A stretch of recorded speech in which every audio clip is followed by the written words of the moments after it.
Principle number 3, look at the GOATs. Look at the greatest of all time, okay? We're talking about how to create a mission statement here, okay?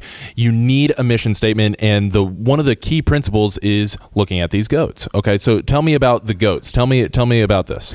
Well, first off, if you're looking at the GOAT of hip-hop, one man who calls himself the GOAT is LL Cool J. So I think it's important that we all know that LL Cool J thinks he is the greatest of all time.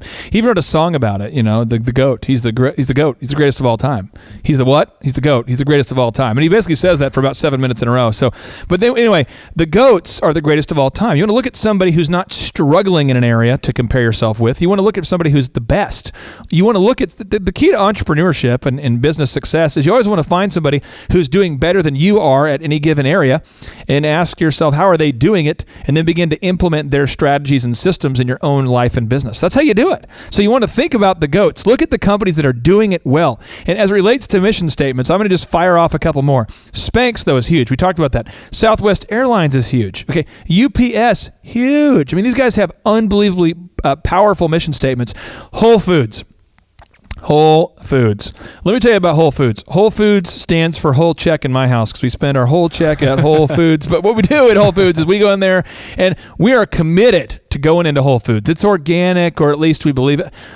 If you work at Whole Foods, talk to me about Monsanto. If you work at Monsanto and you work at Whole Foods, tell me about that. Or if you work at Monsanto and you shop at Whole Foods, I want you to just email me and explain to me the relationship between Monsanto and Whole Foods. But the point is, Whole Foods is this natural, organic kind of an environment, and they've been focused on that since the very beginning to be authentic and natural and organic and healthy.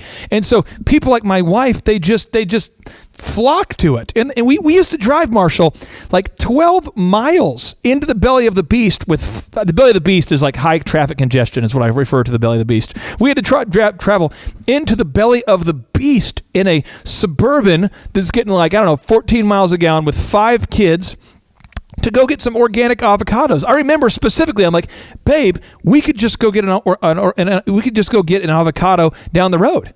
And she's going, no, we got to go to Whole Foods, baby. We got to go to Whole Foods. And I'm going, okay, we will go to Whole Foods. She kind of uses the force on me. But we go to Whole Foods because the mission statement there, they live it out every day. It's this organic, natural place to be. It's the no-brainer for health-conscious people to shop. It's just awesome. Okay, so Whole Foods is one of those examples. I want to read a couple mission statements from these top companies. Okay? Oh man, you are prepared. I'm prepared. Here we go.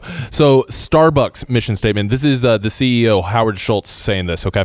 Our mission to inspire and nurture the human spirit. One person, one cup, and one neighborhood at a time. Clay, what? He's talking about he wants to inspire and nurture the human spirit. That seems like a huge undertaking. Well, okay, let's just break it down. You could say, if you own a coffee shop right now that's struggling, or maybe you're just kind of in that mediocre zone, you could say, our mission at Clay's Coffee Shop is to make good coffee. Well, how many people are going to wake up in the morning excited about that vision? Oh my gosh, I had this great idea. We're going to make good coffee. I mean, it's just not inspiring.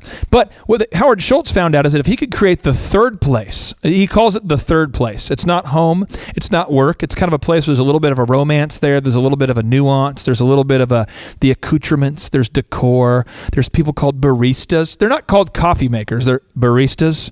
You can't order a small or a medium or a large. What are they? It's like a grande and a tall. Is a tall small? Yeah, a tall is actually small. It like tricks you. I don't know. I get it. I can't even order there. But anyway, the point is they've created this third place where people go, and we don't even want coffee. We just go there to hang out. We go there to marinate. As a Thrive 15 mentor, Paul Pressey, LA Lakers coach, always says, marinate. We'll go there just to marinate. People go there to meet. They go there to converse. They go there on first dates. They go there for date nights. That's the kind of vision he had, and that's why Starbucks is one of the first coffee shops to create that environment all across the world. Well done, Howard Schultz.